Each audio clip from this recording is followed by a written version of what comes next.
네, 저는 중대시민재해와 관련한 발제를 맡았습니다.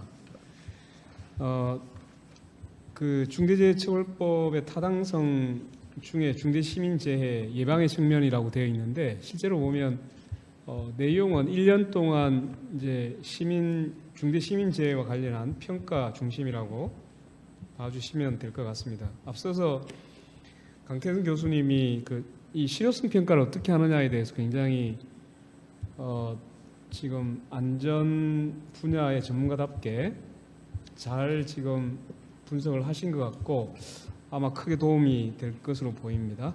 우선 저는 사례 중심으로 몇 가지 예를 들고 그리고 이 중대시민재해에 대한 예방을 제대로 하려면 어떻게 보완할 거냐 이런 걸 중심으로 얘기를 드리겠습니다. 2022년에 중대산업재해는 229건이라고 얘기했잖아요. 근데 중대시민재해로 입건이 됐다는 얘기를 들은 바가 없을 겁니다. 실제로 중대시민재해 적용 건수는 2022년에 제로입니다.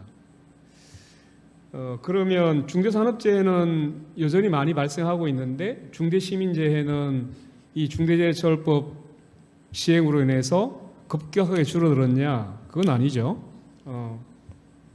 일단 아마 지금 이태원 참사를 떠올리시면 이제 이태원 참사가 중대시민재해가 아니냐라는 질문들 꽤 많이 하셨어요. 일단 우리가 이제 법에서 정의하고 있는 것이 아니라 일반적인 법상식으로 보면 당연히 중대시민재해일 것으로 보이는 사안이죠. 그 다음에 이제 작년 12월 29일 날 제2경인고속도로 방음터널을 지나가다가 이제 폐기물 트럭에서 불이 나죠. 근데 이게 방음터널에 있는 재질이 오히려 불을 확산시키면서 그 안에서 5명이 숨지고 37명이나 부상을 당하는 이게 또 참사가 발생했습니다. 이런 게 중대시민재해 아닐까? 이런 느낌을 받는데 여전히 실제 언론을 보시면은 중대시민재해로 수사를 하고 있다거나 입건이 됐다 이런 보도를 전혀 보지를 못하셨을 거예요.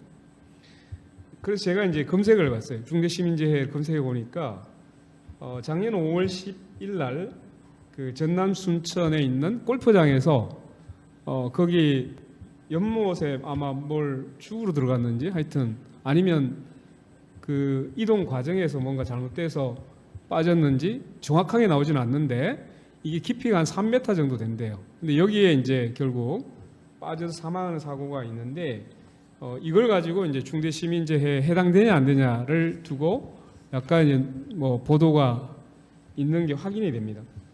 다만 이제 50인 미만 공중 이용 시설이 아니다. 골프장은 이렇게 해가지고 적용이 안 됐던 게 있고 그 다음에 이제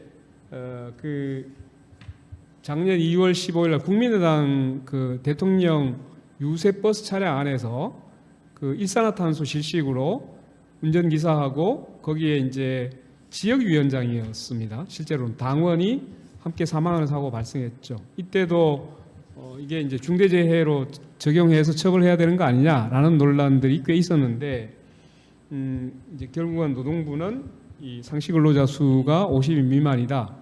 중대산업재해 적용 대상 아니다. 이렇게 해서 마무리가 됐고 경찰은 아예 이제 중대시민재해로 입건조차 하지 않았던 그런 기억이 있습니다.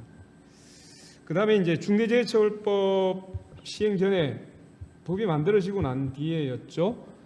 광주 학동의 건물 붕괴 사건에서 이게 9명이 숨지고 8명이 이제 부상을 입는 이게 이제 지나가다가 버스를 타고 지나가다가 철거 건물이 이게 넘어지면서 여기에 이제 깔린 거죠.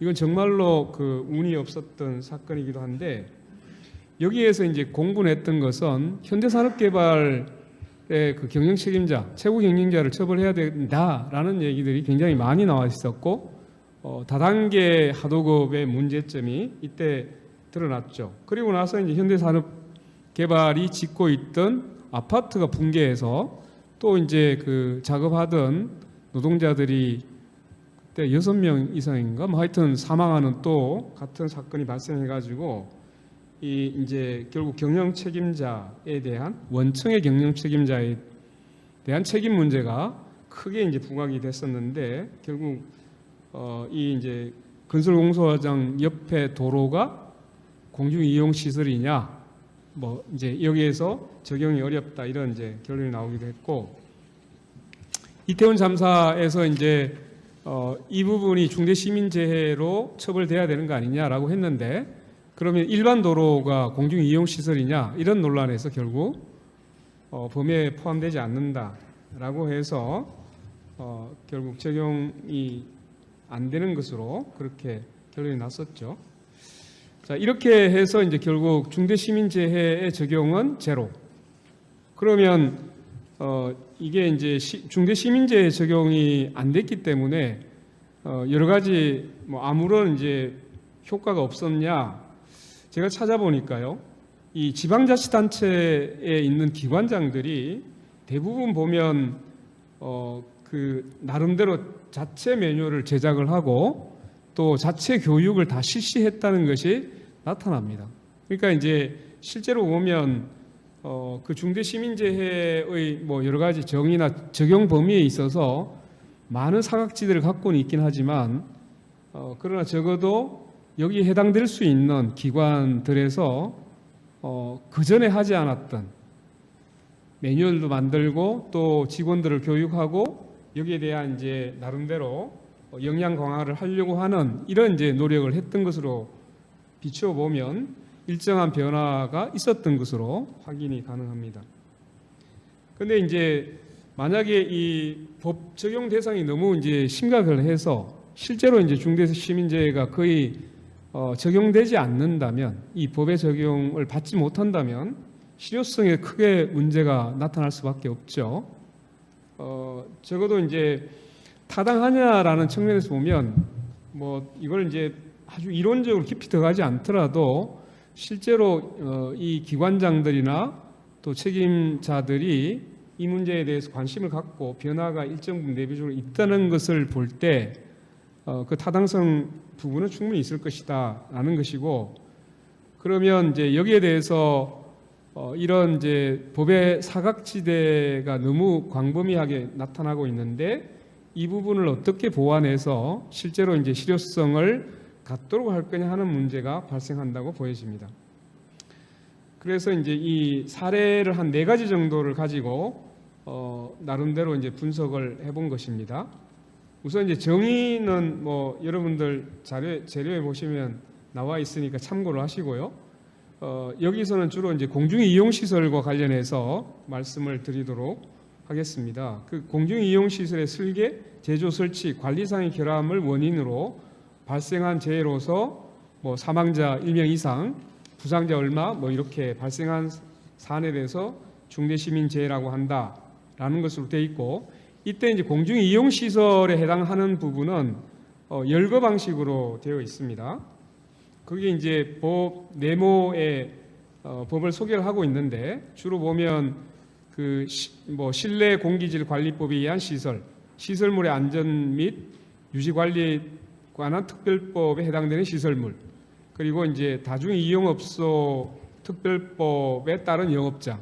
근데 이게 이제 영업장이 다 해면 되냐? 아닙니다. 이게 대부분 보면 최소한 바닥 면적이 1,000제곱미터 이상 정도는 돼야 적용 대상이 된다. 근데 이게 그 앞에서 한 건 대부분 실내 건축물이나 또는 시설을 의미하는 겁니다. 그렇기 때문에 실제로 야외 시설 같은 경우, 야외에 뭔가를 할 때는 거의 적용되지 않는 부분이 태반이죠. 그래서 이제 라에 뭐 가목에서 다목까지 준하는 시설로서 재해 발생 시 생명, 신체상의 피해가 발생할 우려가 있는 장소 이거를 넣어놨어요. 그런데 이게 이제 시행령을 가보면 택도 없게 협소합니다. 실제로 보면. 그래서 그 이제 쭉 이제 따라서 가시면 되는데요. 여기 이제 가목, 다목에 준하는 시설로 재해 발생 시 생명, 신체상의 피해가 발생할 우려가 있는 장소에 대한 시행령을 보면 이제 앞에서 이미 규정되어 있는 도로 교량, 철도 교량, 도로 터널, 철도 터널 외에 거기보다 규모가 작은 걸 의미하겠죠. 그 중에서 이제 10년 이상 지난 도로 교량, 철도 교량, 철도 터널, 그다음에 이제 주유소, 가스 충전소, 유원 시설의 놀이 시설 이걸로 딱 제한해 버렸어요. 그러니까 이제 앞에서 그 드러났던 뭐 공연장이라든가 또는 이제 건축 공사장의 그런 인근 장소라든가 이런 부분들이 실제로 다 제외되는 상황이 발생하는 거죠. 넘어가겠습니다. 그래서 이제 3번에 그 2011년 10월 17일 날 판교 공연장 그 옆에 있었던 환풍구 위에 이제 올라갔다가 이 덮개가 밑으로 이제 붕괴하면서 이때 꽤 많은 사람들이 죽었죠. 16명이 사망하고 11명이 부상을 당했는데 이건 물론 이제 이 법 시행 전에 발생한 사건이긴 합니다. 근데 이거를 이제 과연 이런 게 중대시민재해라고 생각해야 되는 거 아니야? 라고 생각을 했는데 결국은 이제 우리가 크게 보면 원료 및 제조물, 공중이용시설, 공중교통수단 요 이제 세 가지를 크게 분류를 하고 있는데 당연히 이제 공중이용시설이 아닐까라고 이제 생각을 해볼 수 있겠죠. 공연장이기 때문에. 그런데 이제 이런 야외 공연장은 어디에도 포함이 안 돼 있어요. 그래서 이제 결국은 이 현재 발생하더라도 이 이제 중대재해처벌법의 중대시민재해로 적용되지 않을 것이다라는 이제 예상이 가능해서 원래 이제 이 중대재해처벌법을 만들 때는 중대시민재해와 중대산업재해를 분리하지 않았어요. 발의할 때는 대부분의 법안에서. 그런데 이제 박주민 의원 안에서 중대산업재해하고 중대시민재해를 분리하게 되고 이러면서 이제 여러 가지 그 간극이 발생을 하게 되죠.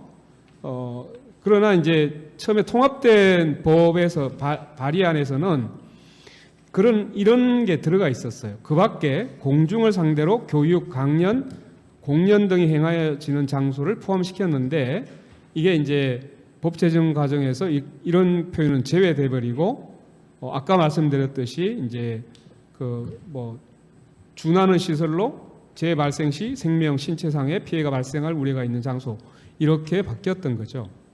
그 다음에 이제 그 광주 학동철거 건물 붕괴 참사가 발생했을 때 여기에 대해서도 이제 중대시민재해 문제가 발생을 했었죠.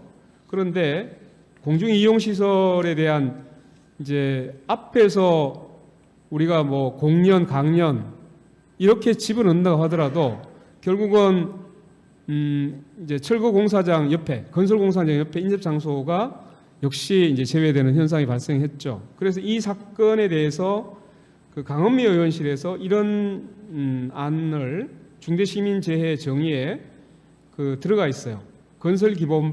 산업기본법에 규정된 건설공사 현장 및 그 인접 장소에서의 안전관리 결함을 원인으로 하여 발생한 재해를 포함시키는 법 개정안을 발의했고 이게 지금 그 계류 중에 있긴 합니다. 전혀 시민은 하고 있지 않지만, 네. 자, 그 다음에 이제 그 작년 12월 29일 날 발생했던 제2경인 고속도로 방음터널 화재 참사 사례에서는 이 내용을 보시면 이제 시행령, 그 네모 안에 시행령이 나와 있어요. 이 시행령에 보면 그 도로 공중이용 시설에 터널이 들어가 있어요. 터널이 들어가 있고 도로 터널에 보면 3차로 이상 터널, 또 고속국도, 뭐 일반 국도의 터널 이렇게 돼 있죠. 제2경인 고속도로는 고속국도입니다. 그러면 방음터널은 여기에 터널에 포함될 수 있겠죠. 당연히 이 법의 적용을 받아야 되는데 이상하게도 지금 전혀 적용을 하지 않았어요. 이게 아마 일반 도로 터널하고 이 방음터널을 달리 지금 구분해서 해석을 한 것 같아요.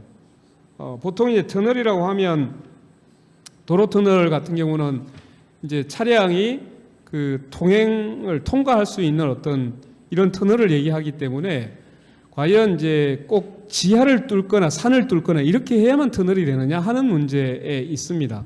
근데 아마 그렇게 해석을 한 것 같아요. 그런데 이 방음 터널도 이제 도로 터널의 범위에 포함된다고 보는 게 제 견해입니다, 사실은. 근데 왜냐하면 이게 그 법이나 시행령에 중대재해처벌법 시행령에 도로 터널을 다른 법의 도로 터널이다 이렇게 얘기하고 있지 않아요. 그냥 여기서 도로 터널 해서 이러이러한 터널에 포함되면 된다라고 되어 있기 때문에 이 부분은 해석을 달리 해야 될 필요가 있지 않느냐라는 생각이 좀 있었던 거고, 만약에 이게 이제 법상으로 시행령으로도 문제가 있다면 이 부분을 보완해야 될 필요가 있겠죠. 이런 문제가 발생합니다. 그 다음에 이제 그 실제로 감사원의 이제 조사 보고에 따르면 이 폴리카보네이트라든가 뭐 이 아크릴 이런 걸로 만들어진 방음벽이나 방음터들이 많아요. 굉장히 많아. 그 실제로 화재가 나면 이런 이제 참사가 발생할 우려가 여전히 상존하고 있는 거죠. 그 다음에 이제 이태원 참사로 넘어가 보겠습니다. 이태원 참사에 대해서 이제 결국 아까 말씀드렸듯이 가나다라 네 가지로 열거하고 있는 중에 이제 재해 발생 시 생명, 신체상의 피해가 발생할 우려가 높은 장소라는 곳에 포함될 수 있겠냐라는 게 문제겠죠. 특히 이제 이태원 같은 경우에는 특수본에서도 표현을 이렇게 했어요. 경사진 좁은 골목이 상당히 위험했다라고 이제 표현을 하고 있어요.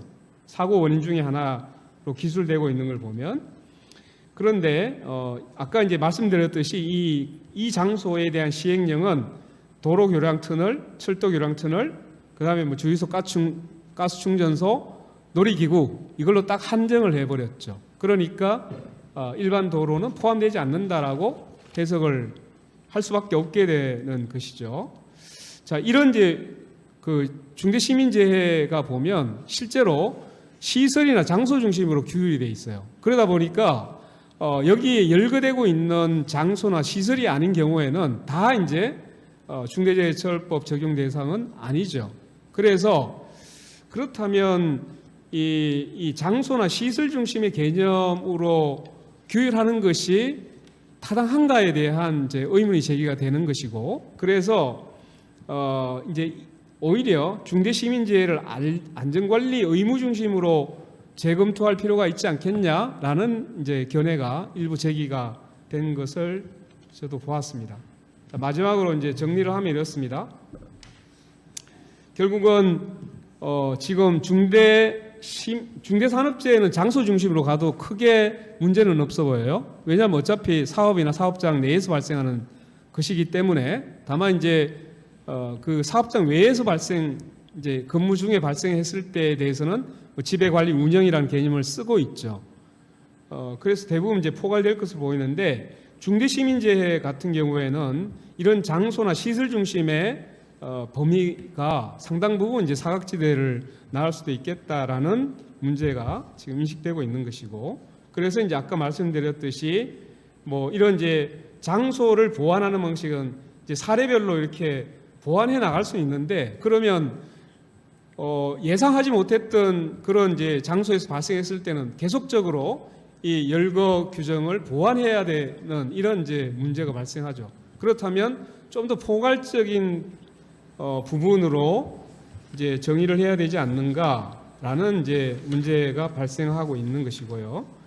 그래서 이제 이런 안전관리 의무 중심으로 재검토할 필요가 있다는 견해, 여기에 따라서 한다면 그 중대시민재해에 대한 정의 규정에서 이렇게 하나를 더 추가하면 어떨까?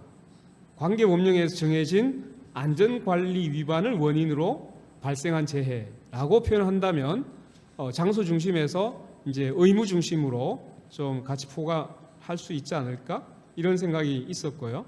그래서 이제 그 안전보건 확보 의무에 있어서도 사업주나 법인 또는 기관에게 적용되는 관계법령상의 안전관리 위반으로 인하여 그 이용자나 그 밖의 사람들이 이제 어떤 이제 이런 사망하거나 이런 경우를 예방하기 위해서 조치를 취해야 된다. 이렇게 확장하는 방법으로 한번 보완해 보면 어떨까라고 이제 생각은 드는데, 과연 이제 그 적용 범위를 넓히는 것이 가능할까? 뭐 이런 이제 의문이 듭니다. 안 그래도 이 법을 없애려고 지금 기를 쓰고 있는 판에 이런 이제 문제가 있고, 그러나 한번 생각해 볼 필요가 있다고 생각합니다. 지금 이제 이태원 참사에서 행안부 장관, 경찰청장, 뭐 서울특별시장 이게 다 빠져나갔어요. 왜냐하면 접근 방식이 이렇게 돼 있어요. 보고를 받았냐 이렇게 들어요. 보고를 받았냐? 그래서 예견 가능했냐? 이렇게 들어가는 방식이 과연 타당한가? 그래서 이제 애초에 이 중대재해에 대해서는 원래 이런 사람들이 법에 의해서 이런 의무가 있어. 그러니까 보고를 받았든 안 받든 보고를 못 받았으면 네가 소홀했기 때문에 문제가 있고, 그래서 이제 권한이 큰 사람일수록 책임도 제대로 질 수 있도록 하려면 뭔가 보완이 필요하지 않을까 이런 생각은 해봤습니다. 예, 마치겠습니다.